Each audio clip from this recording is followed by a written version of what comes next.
Hello friends, very good morning. So ఇప్పుడు మీకు కనపడుతున్న బేబీ వచ్చేసి term baby. So foetal distress అని చెప్పారు మనకి. సో ఇమీడియట్గా మనం లేబర్ రూమ్కి వెళ్ళాము.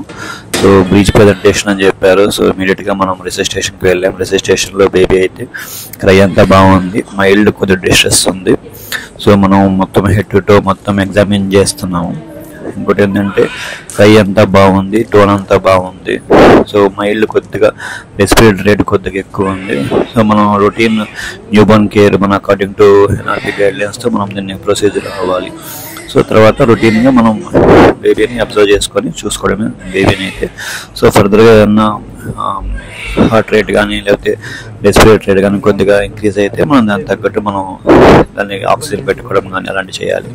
సో మోస్ట్లీ బేబీ అయితే బాగుంది. నెక్స్ట్ ఇంపార్టెంట్ స్టెప్ ఏంటంటే లైక్ అంబిలికల్ కార్డ్ అనేది మనం క్లాంప్ వేసేటప్పుడు స్టెరైల్గానే వేయాలి.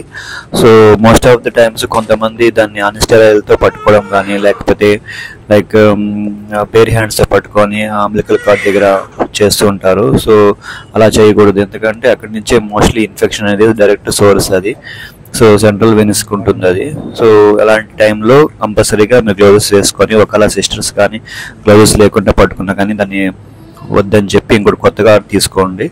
సో ఇది మోస్ట్లీ ఇలా కేర్ తీసుకుంటేనే మనం ఎన్ఏసియుని మనం ఫర్దర్గా మనం స్ట్రెంథెన్ చేయొచ్చు. ఇంకోటి సోర్స్ ఆఫ్ ఇన్ఫెక్షన్ని మనం అక్కడి నుంచే మనం ఆపొచ్చు, లేబర్ రూమ్ నుంచే మనం ఇన్ఫెక్షన్స్ని ఆపొచ్చు.